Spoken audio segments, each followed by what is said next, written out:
그날 파도 앞에서 정희는 두 남자를 등지고 걸었습니다. 누구의 손도 잡지 않은 채 그러나 누구보다 뜨겁게 살아있겠다고 고요히 선언했습니다. 그 선택의 시작은 여름 바닷바람이 먼저 말을 걸어온 바로 오늘이었습니다. 은빛 기록 구독과 좋아요, 알림 설정 부탁드립니다. 시청자님의 응원이 다음 회차 제작에 큰 힘이 됩니다. 2005년 여름 강릉입니다. 작은 골목 끝 게스트하우스에서 박정희는 물걸레를 짜고 장부를 넘기고 주방에 주전자를 씻습니다. 예약란에는 단 한 줄이 깔끔하게 적혀 있습니다. 영국에서 온 리처드. 이름의 둥근 발음이 혀끝을 맴돌다 사라집니다. 정오 무렵 낡은 캐리어가 턱턱 계단을 오릅니다. 뿔테 안경을 쓴 중년의 남자가 현관에 서서 어눌하게 고개를 숙입니다. 헬로. I have reservation. 서툰 한국어가 섞입니다. 정희는 미소로 답하고 신분증을 받고 방키를 내밉니다. 키를 건네는 순간 손끝이 살짝 스칩니다. 찰나의 온기가 바람보다 먼저 피부에 남습니다. 방 정리를 마친 리처드는 로비의 소파에 앉아 조심스럽게 말을 꺼냅니다. 그는 바다를 연구하는 사람이라고 소개합니다. 바람과 조류, 모래의 결을 천천히 설명합니다. 정확하지 않은 문장 사이로 손짓과 눈빛이 공백을 메웁니다. 정희는 물을 끓여 홍차를 내고 컵받침을 반듯하게 맞춥니다. 그는 고개를 끄덕이며 고맙습니다라고 천천히 말합니다. 발음은 낯설지만 마음은 선명합니다. 오후 그는 해변을 다녀와 휴대전화 속 사진을 보여줍니다. 얕은 파도선, 모래 위 선명한 발자국, 한글로 적힌 안녕. 잘 가. 그는 물음표를 띄운 눈으로 그 글자를 가리킵니다. 정희는 웃으며 뜻을 설명합니다. 그는 따라 발음하며 소리를 굴립니다. 안녕. 잘 가. 그 소리가 파도처럼 짧게 부딪혔다가 물러납니다. 해가 기울 무렵 리처드는 내일 새벽 바다를 보자고 손짓으로 제안합니다. 투게더. 그는 조심스럽고 단정하게 말합니다. 정희는 망설임을 한번 접고 고개를 끄덕입니다. 새벽 5시 커피를 내려두겠습니다. 말끝이 조금 가벼워집니다. 그녀는 공용 테이블에 메모를 남깁니다.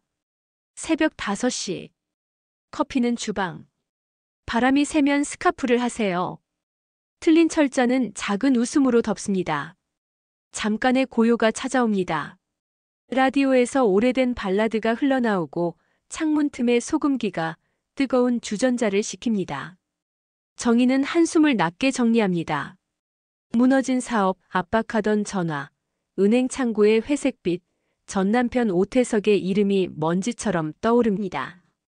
그녀는 그 이름을 다시 서랍에 밀어넣습니다. 오늘은 새바람을 들이는 날이라 다짐합니다.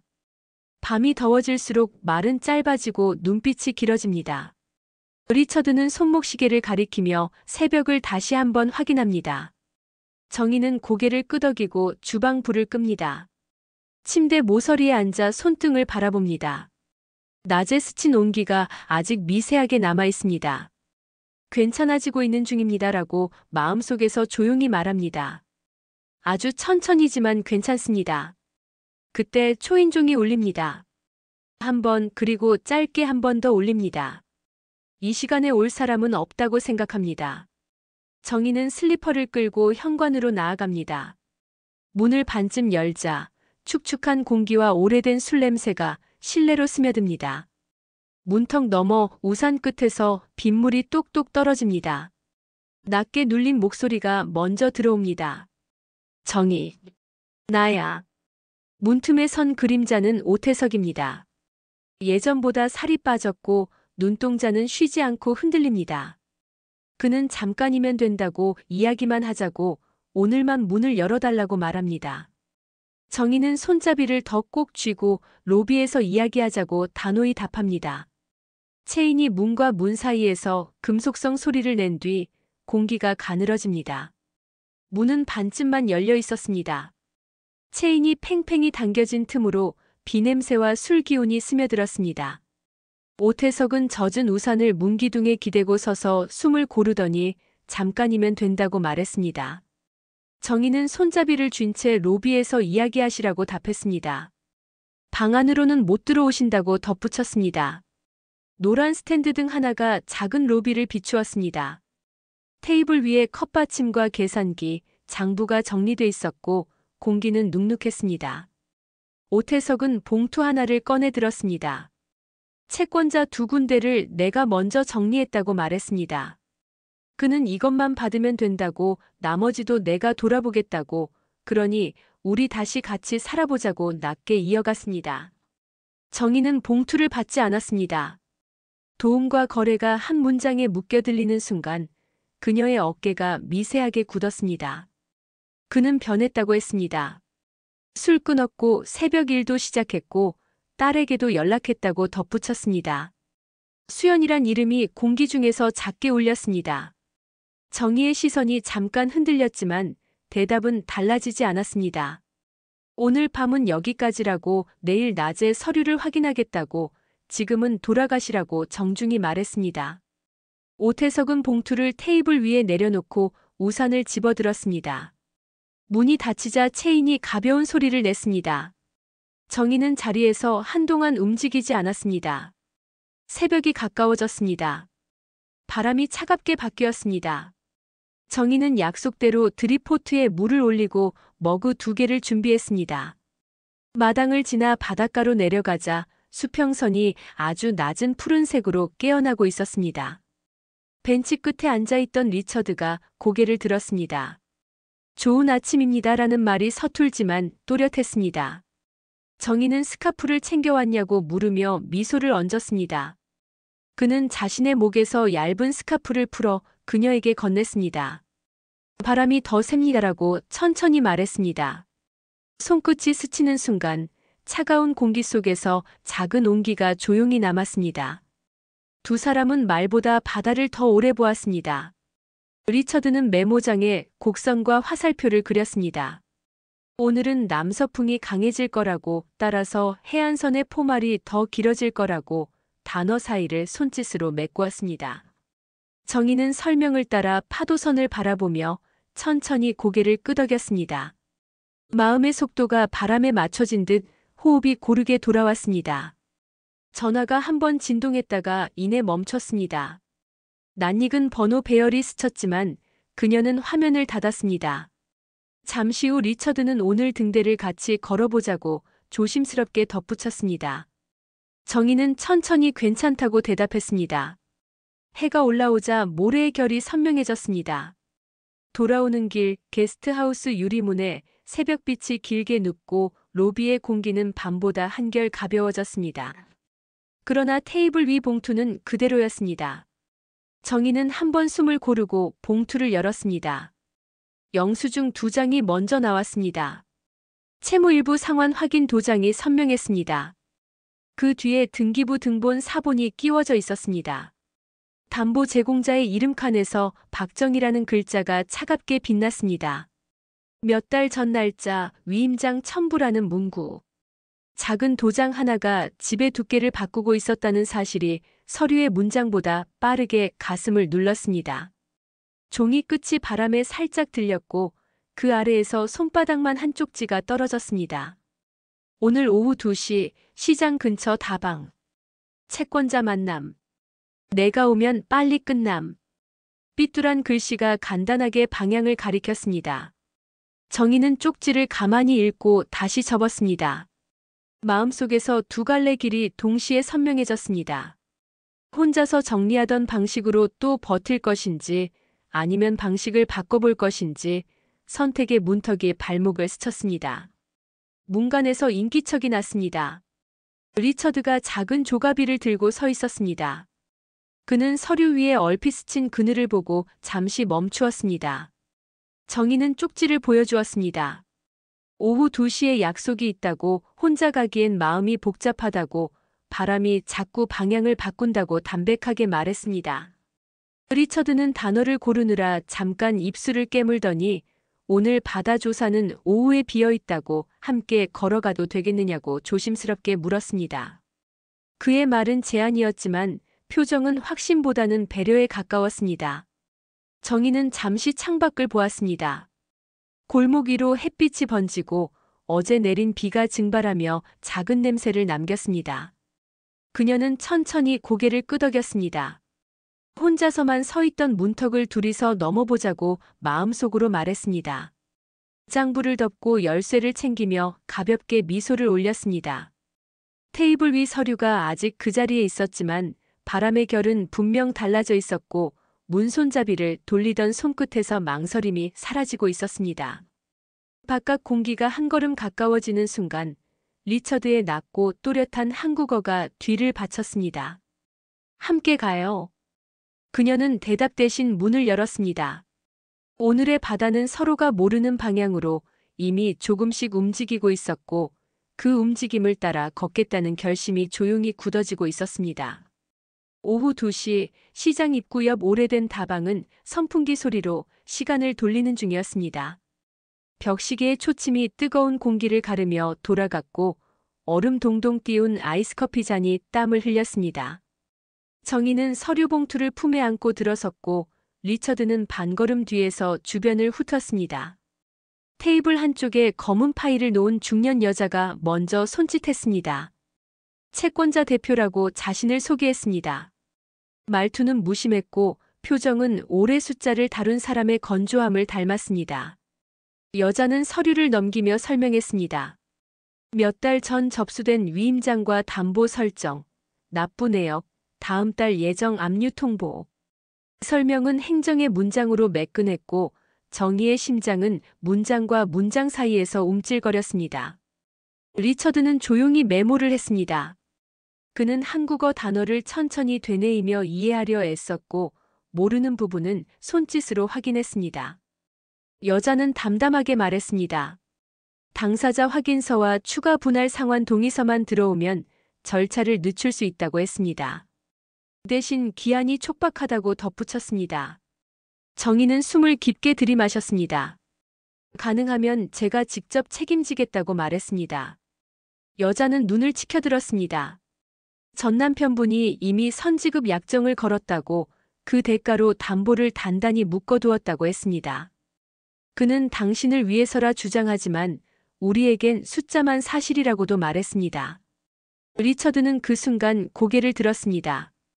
그의 발음은 조심스러웠지만 단어는 분명했습니다.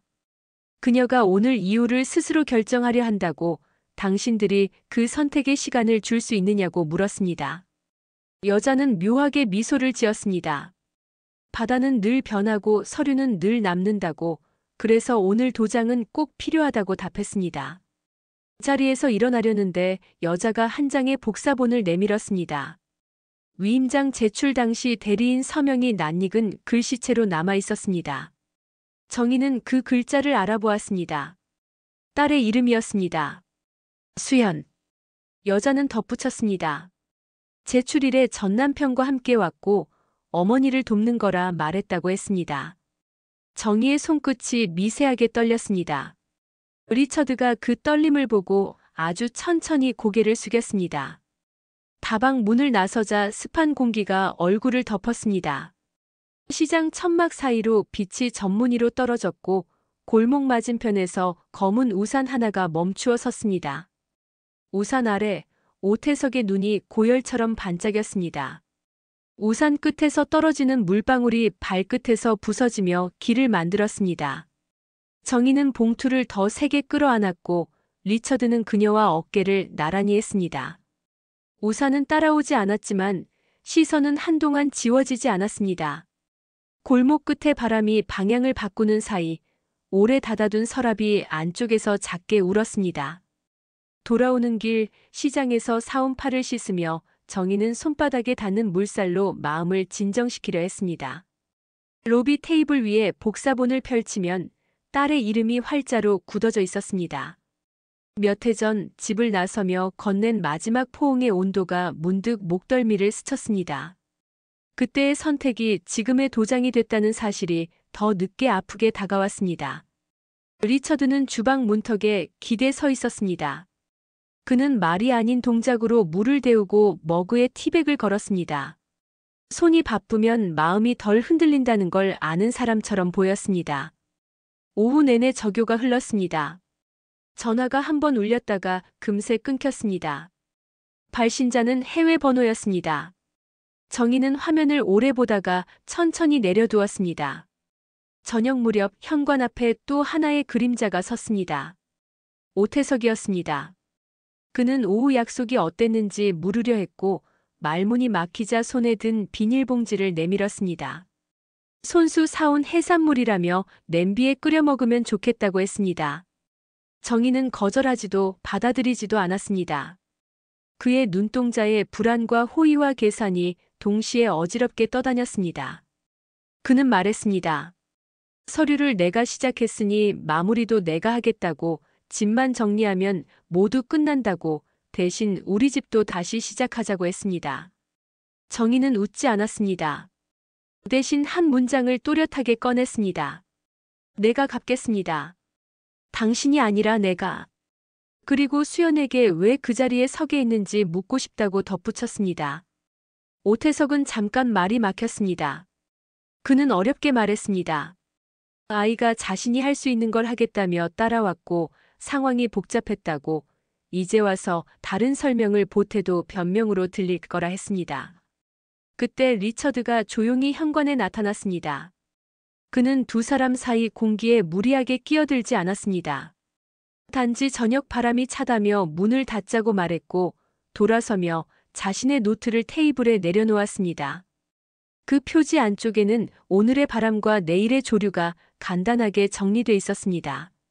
정희는 그 노트를 잠깐 바라보다가 고개를 들었습니다. 오태석의 시선이 노트와 그녀의 얼굴 사이를 오갔습니다. 말로 다 잡지 못한 시간들이 침묵의 모서리에 걸렸습니다. 문 밖에서는 파도 소리가 거리를 좁혔고 문 안에서는 종이의 모서리가 서로를 긁었습니다. 그 순간 주머니 속 휴대전화가 다시 진동했습니다.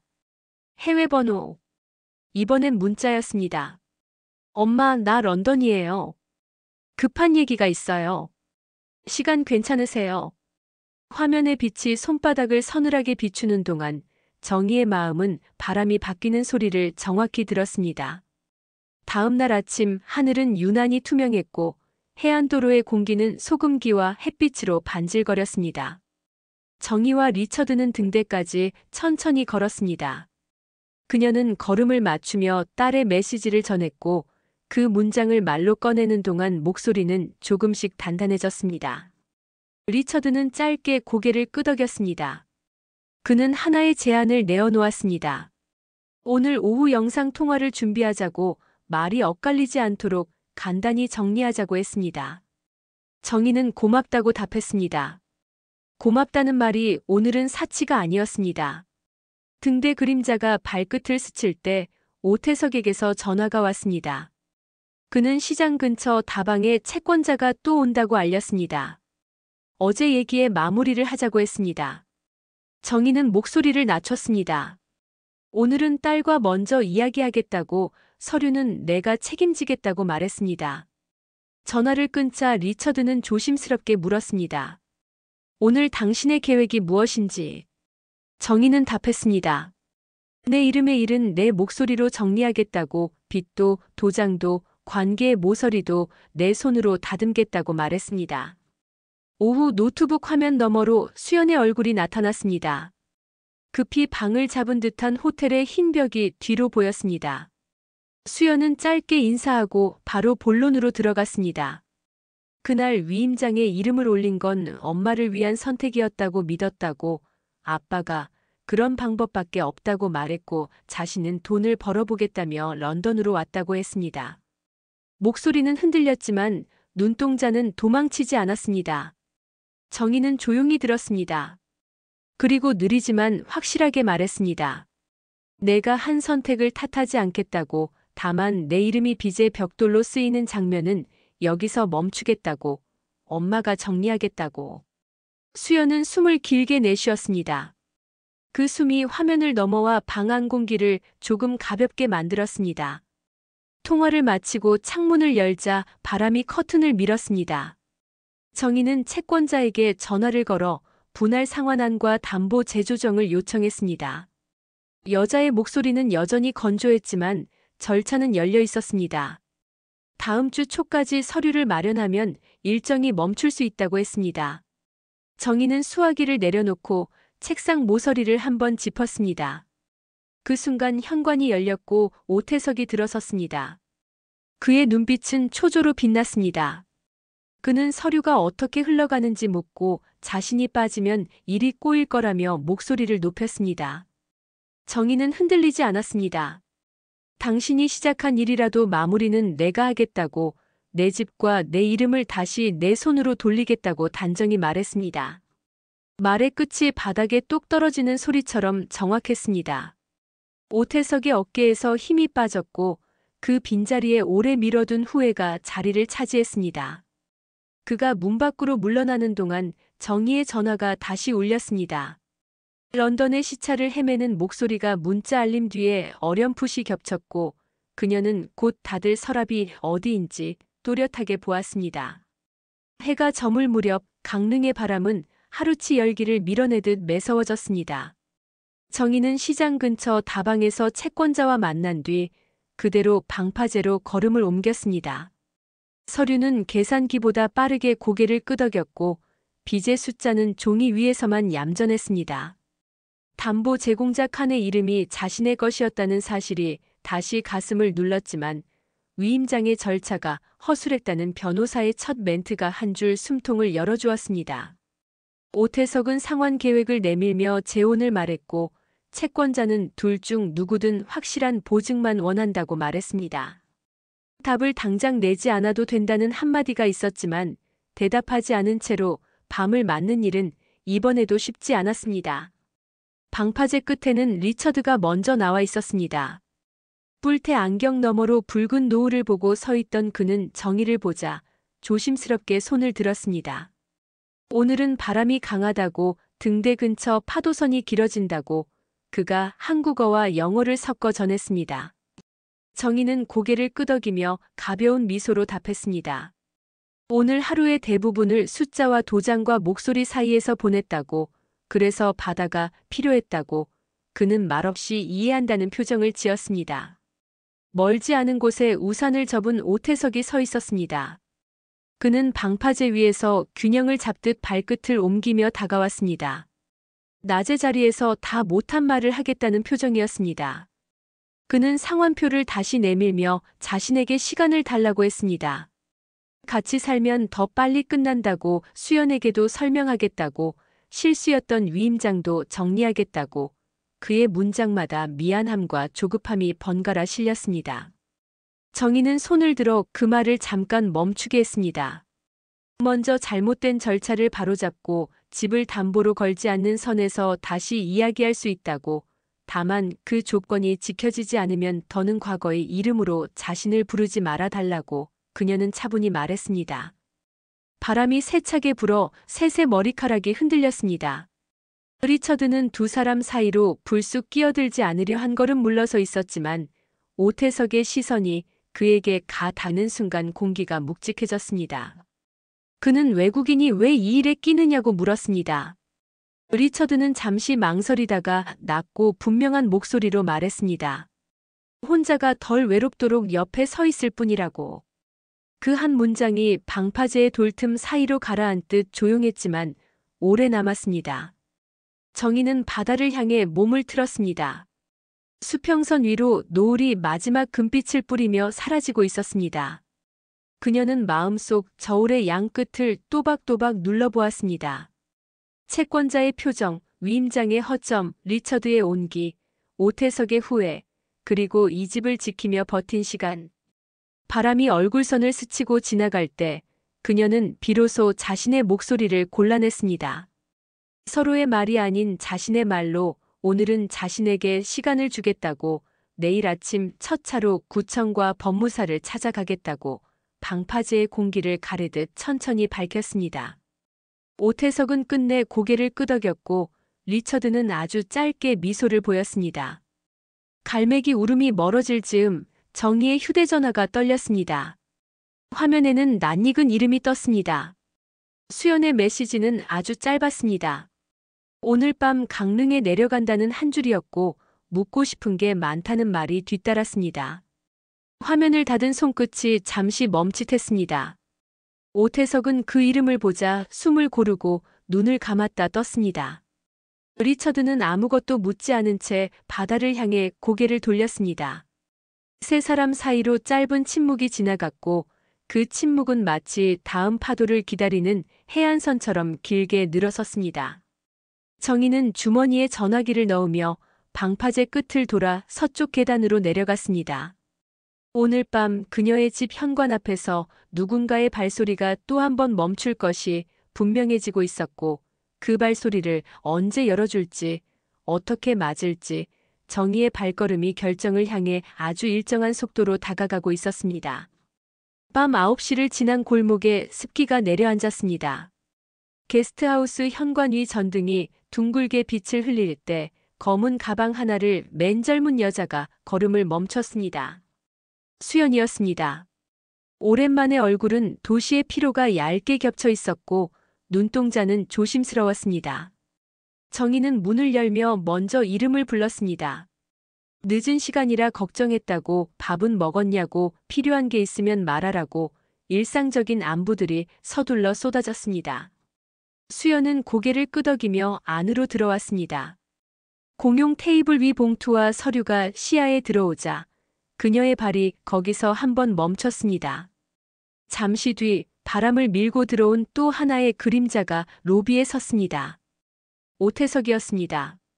수연은 아빠라는 말을 조심스럽게 꺼냈고 오태석은 반가움과 미안함이 뒤섞인 표정으로 고개를 숙였습니다. 세 사람의 시선이 같은 테이블 위로 모였고 서류 모서리가 공기를 가르듯 반짝였습니다.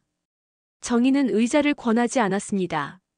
오늘 밤은 앉아버리면 말이 길어질 것 같았기 때문입니다. 오태석이 먼저 말했습니다. 위임장 처리에 허점이 있었다고, 내일 법무사와 다시 확인하겠다고, 상환 일정도 새로 짜겠다고, 그러니 서로에게 시간을 달라고 했습니다. 수연은 그 말 사이로 엄마의 표정을 살폈습니다. 오래 듣고 싶지 않은 단어들이 다시 나열되는 것을 알았기 때문입니다. 정희는 짧게 숨을 고른 뒤 천천히 고개를 저었습니다. 빚을 이유로 재혼을 말하지 말아달라고, 집을 담보로 거는 일은 다시는 없을 거라고, 먼저 바로잡을 절차부터 하자고 낮고 분명하게 말했습니다. 리처드는 문가에 서서 장면을 지켜보고 있었습니다. 그는 굳이 말을 보태지 않았습니다. 대신 현관의 우산꽂이에서 마른 우산 하나를 꺼내 문 밖으로 시선을 보냈습니다. 바람이 방향을 바꿔 창문 틈으로 소금기 섞인 냄새가 들어왔습니다. 정희는 스카프 매무새를 한번 만지고 문을 열었습니다. 바다로 잠깐 걸어가겠다고 했습니다. 답은 집안에서 나오지 않는 날이 있다고, 오늘은 그런 밤 같다고 덧붙였습니다. 백사장에 도착했을 때 달빛이 얕게 모래를 덮고 있었습니다. 파도선은 일정하게 왔다가 문득 길게 훑고 돌아갔습니다. 정희는 신발을 벗고 물가에 서서 발목까지 파도를 받아들였습니다. 수연은 한 걸음 뒤에서 엄마의 어깨 라인을 바라보았고 오태석은 더 뒤에서 손을 주머니에 넣은 채 서성을 멈췄습니다. 리처드는 모래가 젖지 않도록 약간 비켜서서 가벼운 손전등으로 발밑을 비췄습니다. 정희는 바다를 보며 말을 골랐습니다. 누구의 손도 잡지 않겠다고, 오늘만큼은 내 손을 내가 잡겠다고, 빚을 조건으로 한 어떤 약속에도 서명하지 않겠다고, 내일 아침 구청과 법무사 그리고 채권자 순서로 차례대로 만나겠다고, 그 사이 누구도 자기 대신 결정하지 말아달라고 했습니다. 문장에 군더더기가 없자 바람이 조용해지는 듯 했습니다. 수연의 눈이 맑아졌다가 금방 뜨거워졌습니다. 엄마를 도와달라는 말이 짧게 나왔고 자신도 함께 다니겠다고 덧붙였습니다. 오태석은 입술을 깨물다가 마침내 고개를 끄덕였습니다. 재혼 이야기는 꺼내지 않겠다고, 먼저 책임을 정리하겠다고, 오늘은 뒤에서 걷겠다고 말했습니다. 리처드는 천천히 호흡을 맞추며 단 한 문장만 보탰습니다. 필요하면 손전등을 들고 함께 서 있겠다고 했습니다. 파도가 한번 높게 올라왔다가 물러가며 발자국을 지웠습니다. 정희는 발끝을 조금 더 바다 쪽으로 내밀었다가 다시 모래 위로 돌아섰습니다. 물기가 발목을 타고 올라오면서도 마음은 흔들리지 않았습니다. 그녀는 수연의 손을 살짝 잡고 모래를 가로질렀습니다. 손끝이 닿는 동안 지난 몇 해의 거리감이 아주 조금 줄어드는 것을 서로 알았습니다. 오태석은 그 둘을 일정한 거리를 두고 뒤따랐고 리처드는 조심스럽게 앞쪽 길에 자갈을 비춰 걸음이 어둠에 걸리지 않게 했습니다. 현관 앞에 도착하니 우편함에 낯선 문서 봉투가 꽂혀 있었습니다. 등기구분 도장이 붉게 찍혀 있었습니다. 정희가 봉투를 열어보자 두꺼운 종이 한 장이 먼저 눈에 들어왔습니다. 임의경매 개시 신청 접수 예정 통지라는 제목이 단정한 활자로 박혀 있었습니다. 날짜는 이번 주 중, 신청인은 채권자, 조정기한 내에 이해 신청 가능이라는 문구가 뒤따랐습니다. 세 사람의 시선이 같은 줄을 따라가며 멈췄습니다. 방 안의 공기가 잠깐 낮아졌지만 정희는 종이를 깔끔하게 접어 책상 위에 올려두었습니다. 내일 일정이 더 분명해졌다고 순서를 바꾸지 말고 그대로 가겠다고 오늘 밤은 누구도 감정의 빚을 쌓지 말자고 차분히 정리했습니다. 수연은 게스트하우스 작은 방 하나를 잠시 쓰겠다고 말했습니다. 리처드는 마당 끝에서 한번 인사를 하고 돌아설 준비를 했습니다. 그때 정희가 그를 불렀습니다. 내일 오전만 옆에 있어달라고, 등대길 대신 구청 복도에서 잠시 기다려달라고, 말보다 침묵이 필요한 순간이 올 수도 있다고 조용히 부탁했습니다. 리처드는 고개를 끄덕이며 짧게 알겠다고 답했습니다. 오태석은 말없이 현관 바닥에 물기를 닦았습니다. 오래 미뤄둔 행동이 이제야 제자리를 찾는 듯 어색했지만 그 제스처만으로도 한 겹의 공기는 가벼워졌습니다. 밤이 깊었습니다. 정희는 창문을 닫고 커튼을 반쯤만 쳤습니다. 파도 소리가 커튼 틈으로 들어왔다 나갔습니다. 테이블 위에는 내일의 순서가 적힌 메모가 놓였습니다. 오전 9시 구청, 11시 법무사, 오후 2시 채권자. 마지막 줄에는 한 문장이 덧붙었습니다. 오늘의 바람을 내일의 증거로. 펜을 내려놓는 순간 휴대전화가 짧게 진동했습니다. 국제발신 표시와 함께 도착한 메시지는 리처드의 연구팀 일정 변경 안내였습니다. 다음 주 런던 복귀. 일정이 당겨졌다는 한 줄이 화면을 차지했습니다. 정희는 화면을 닫고 침대 모서리에 앉아 숨을 정리했습니다. 선택은 한 방향으로만 단단해졌고 그 선택이 내일 아침빛 속에서 어떤 얼굴로 보일지 이미 알고 있다는 듯 마음이 이상하리만큼 조용해지기 시작했습니다. 아침 8시 골목 위로 물기가 증발하며 하얀 숨을 토했습니다. 정희는 문패에 맺힌 물방울을 닦고 메모를 주머니에 넣었습니다. 구청, 법무사, 채권자. 순서는 바꾸지 않겠습니다. 수연은 얇은 파일을 챙겼고 리처드는 작은 가방과 조용한 걸음으로 뒤를 따랐습니다. 오태석은 조금 늦게 도착해 차분히 거리를 맞췄습니다. 오늘은 말의 양이 아니라 서류의 방향이 더 중요하다는 것을 네 사람 모두 알고 있었기 때문입니다. 구청 민원실의 공기는 아침의 먼지 냄새와 펜잉크 냄새로 가득했습니다. 직원은 위임장의 용도 제한이 불명확하다는 점을 짚어주었고 효력 정지와 열람, 제한 신청을 먼저 넣자고 안내했습니다. 수연이 빠르게 항목을 읽고 표시했고 정희는 손가락 끝으로 줄을 따라가며 사인을 했습니다. 한 글자 한 글자를 또박또박 적을 때마다 밤새 얇아진 호흡이 넓어지는 느낌이었습니다. 접수 도장이 꽝 찍히는 소리가 작지만 단단한 지지처럼 들렸습니다. 오태석은 말없이 번호표를 모아서 버렸고 리처드는 대기 의자에 앉은 노인에게 자리를 양보하며 서서 기다렸습니다. 누가 먼저라는 문제가 사라지니 오늘의 시간은 흐르기보다 정리되는 쪽에 가까웠습니다. 법무사 사무실에서는 종이의 언어가 사람의 언어를 넘어섰습니다. 위임장의 범위가 과도하게 확대 기재되었고 통지 절차도 누락된 정황이 보인다는 의견이 나왔습니다. 가처분과 등기정정 신청서가 속기처럼 빠르게 준비되었고 정희는 설명을 들으면서도 마지막 문장만은 스스로 정리했습니다. 집은 담보가 아닙니다. 내 삶의 주소입니다. 그 문장이 마음 안에서 또박또박 울릴 때 수연이 고개를 기울여 엄마의 손을 잠깐 눌렀습니다.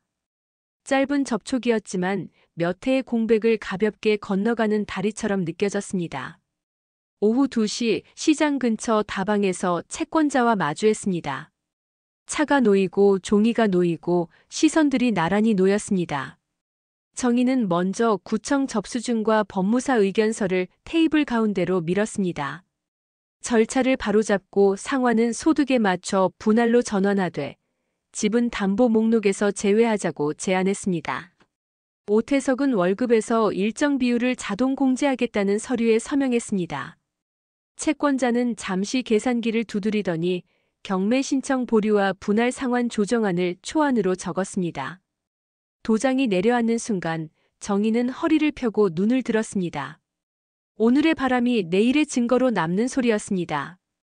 게스트하우스로 돌아오는 길, 골목의 하늘은 낮게 투명했습니다. 유리문을 열며 정희가 작은 숨을 내쉬자 실내의 공기가 바뀌어 들어왔습니다. 수연은 방 한쪽 상자를 정리하며 엄마의 오래된 사진 몇 장을 책상으로 옮겼고 오태석은 문틀에 헐거운 나사를 드라이버로 천천히 조이고 나갔습니다.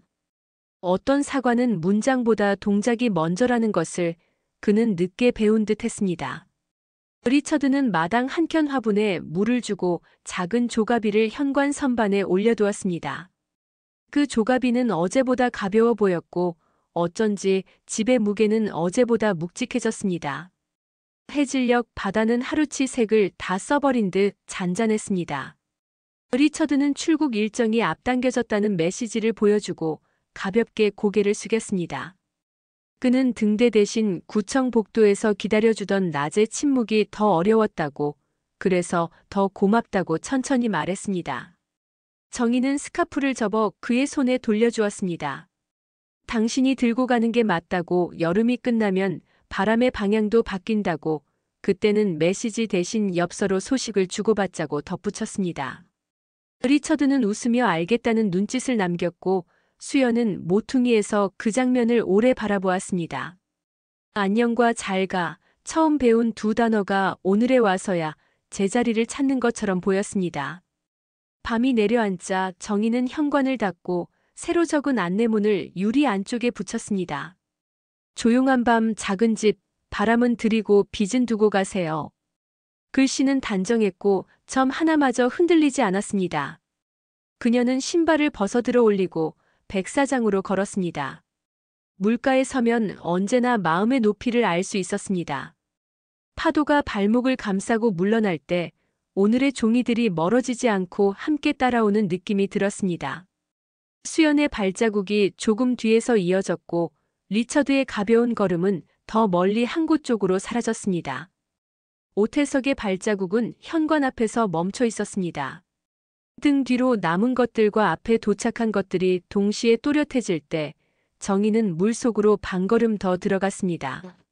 차갑지만 무너지지 않는 감각이 종아리깨를 스쳤고 그녀는 아주 작게 웃었습니다. 오늘의 선택이 누군가의 손이 아니라 자신의 어깨에서 시작되었다는 것을 확인하는 미소였습니다. 다음 파도가 조금 더 길게 밀려오자 물거품이 발자국을 지우고 새로운 선을 그렸고 정희는 그 선을 따라 돌아서는 법을 잊지 않은 사람처럼 천천히 걸음을 옮겼습니다. 오늘의 이야기를 함께 해주셔서 감사합니다. 만약 여러분이 정희였다면 바다 앞에서 어떤 선택을 하셨을까요?